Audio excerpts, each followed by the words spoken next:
بسم الله الرحمن الرحيم. الحمد لله رب العالمين، والصلاة والسلام على أشرف الأنبياء والمرسلين سيدنا ونبينا وحبيبنا وشفيعنا ومولانا محمد وعلى آله وصحبه أجمعين. يا أيها الذين آمنوا توبوا إلى الله توبة نصوحا عسى ربكم أن يكفر عنكم سيئاتكم ويدخلكم جنات تجري من تحتها الأنهار. صدق اللہ العظیم. بزرگان محترم، بھائیوں اور دوستوں، اللہ تبارک و تعالیٰ کی طرف سے اپنے بندوں کے لیے کچھ ایسے مواقع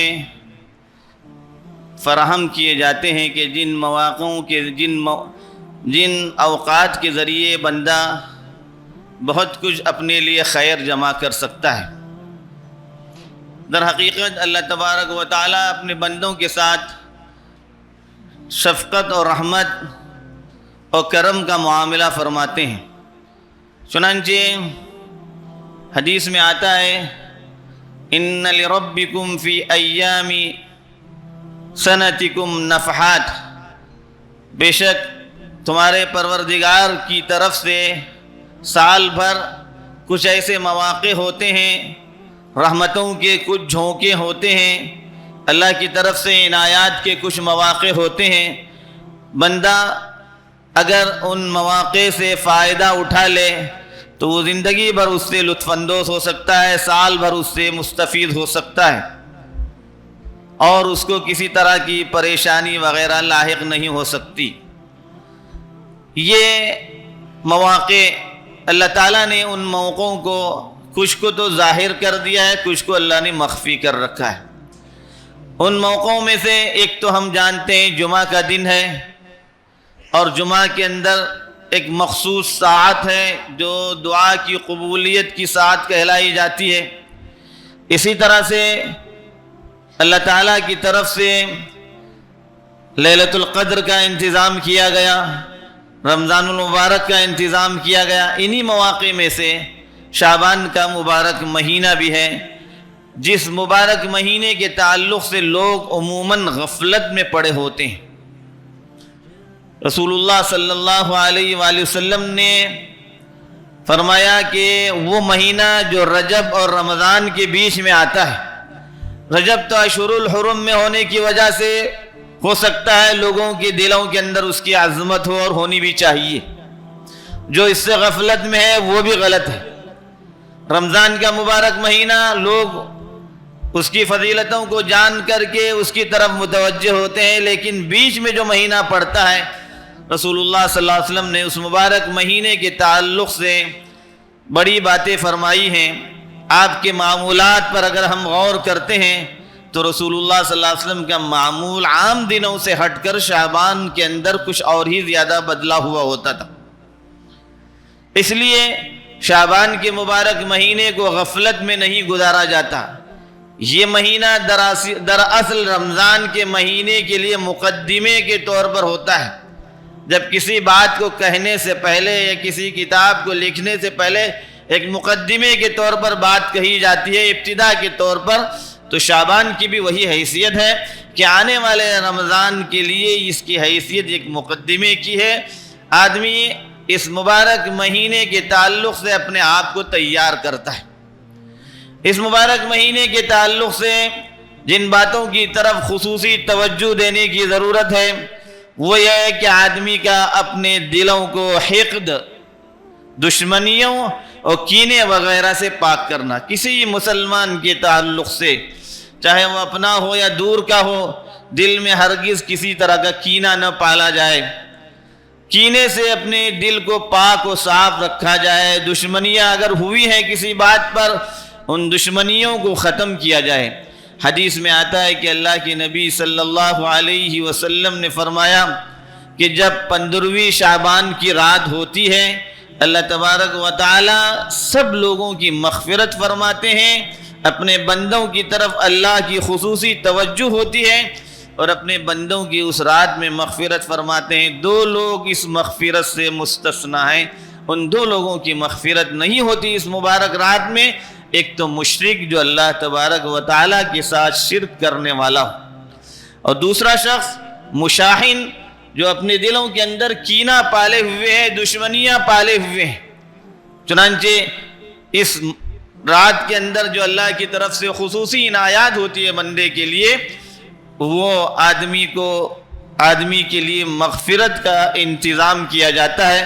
اس مغفرت سے محروم ہوتا ہے وہ شخص جو اپنے دلوں کے اندر کینہ پال لے، دشمنیاں رکھے۔ آپس میں اختلاف اگر ہو بھی جائے تو مومن کی علامت یہ ہوتی ہے کہ وہ ان اختلافات کو ختم کر دیتا ہے۔ آپس میں مل بیٹھ کر کے اپنے اختلافات کو دور کرنا یہ بہت ضروری ہے۔ اسی طرح سے یہ مبارک مہینہ، اس کے اندر کیے جانے والے اعمال میں اللہ کی طرف سے خصوصی توجہ بندے کی ہو، بندہ اپنے گناہوں سے خصوصیت سے توبہ کرنے والا ہو۔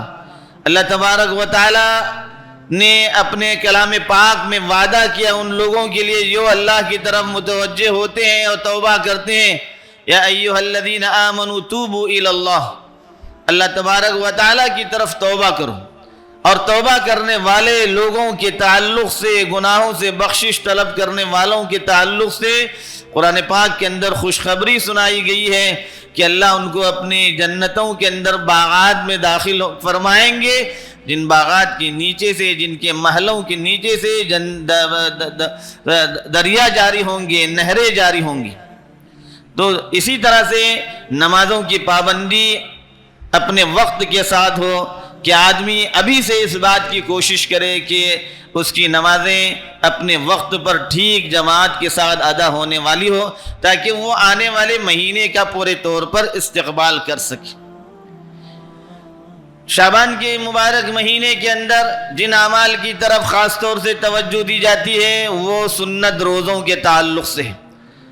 رسول کریم صلی اللہ علیہ وآلہ وسلم نے ایک حدیث میں یوں فرمایا کہ بندوں کے اعمال کی سالانہ جو پیشی ہوتی ہے وہ شعبان کے اندر ہوتی ہے۔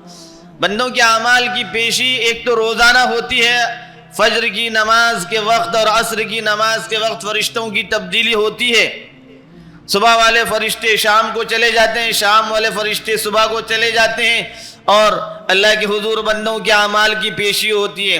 ایک پیشی ہفتے میں 2 دفعہ ہوتی ہے، وہ پیر کے دن اور جمعرات کے دن پیشی ہوتی ہے۔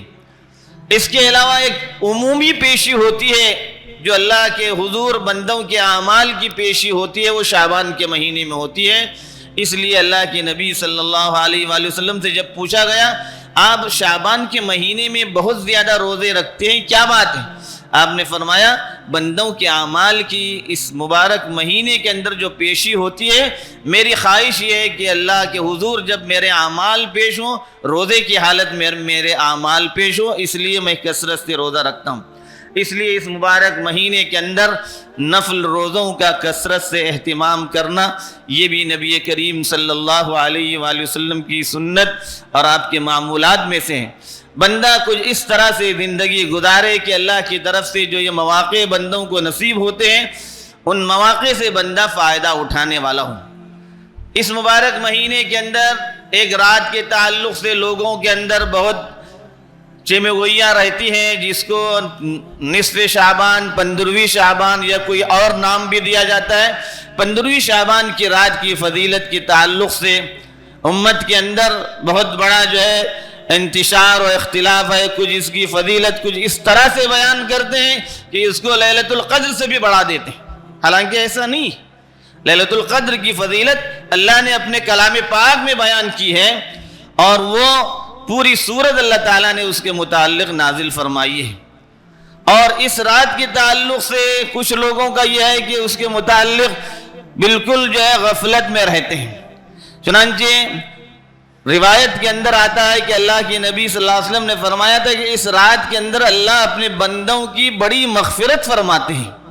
ابھی جو حدیث سنائی گئی اس کے اندر یہ بیان کیا گیا اللہ تعالیٰ کی طرف سے مغفرت ضرور ہوتی ہے، مشرک اور جو ہے دل میں کینہ پالنے والے کی مغفرت نہیں ہوتی ہے۔ اور بعض دوسری روایتوں میں اپنے والدین کی نافرمانی کرنے والا، شراب نوشی کرنے والا، اور اس طرح سے بہت سے اور گناہوں کا ذکر کیا گیا جن کے متعلق بھی خبر دی گئی کہ ان کی مغفرت نہیں ہوتی۔ اس مبارک رات کے اندر اللہ تعالیٰ کے نبی نے جو عمل کیا تھا وہ انفرادی ذاتی عمل تھا۔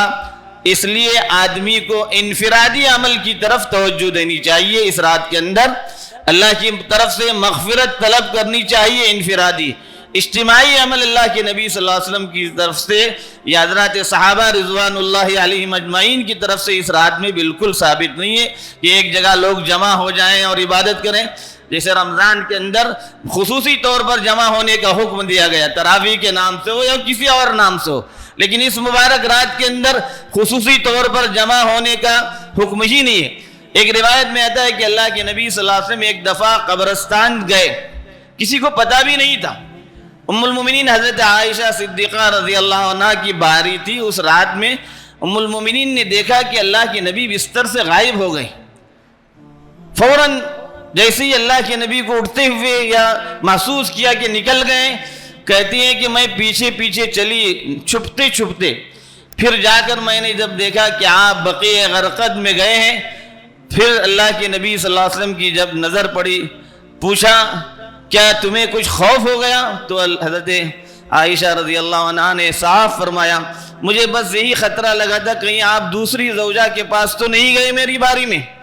اللہ کے نبی صلی اللہ علیہ وسلم نے فرمایا دیکھو آج کی جو رات ہے، اس رات میں اللہ تعالیٰ بندوں کی بڑی مغفرت فرماتے ہیں، اس لیے اللہ تبارک و تعالیٰ سے مغفرت طلب کی گئی۔ اس کے علاوہ احادیث کے اندر رسول اللہ صلی اللہ علیہ وآلہ وسلم کا اس کے بعد کے سالوں میں یا حضرات صحابہ میں صدیق اکبر کے دور میں ہو، عمر فاروق کا دور ہو، یا اس کے بعد کے ادوار میں حضرات صحابہ سے اس طرح سے اجتماعی طور پر قبروں کی زیارت کے لیے جانا یا اجتماعی طور پر عبادت کے لیے جمع ہونا، یہ اللہ کے نبی صلی اللہ علیہ وسلم سے یا صحابہ سے ثابت نہیں ہے۔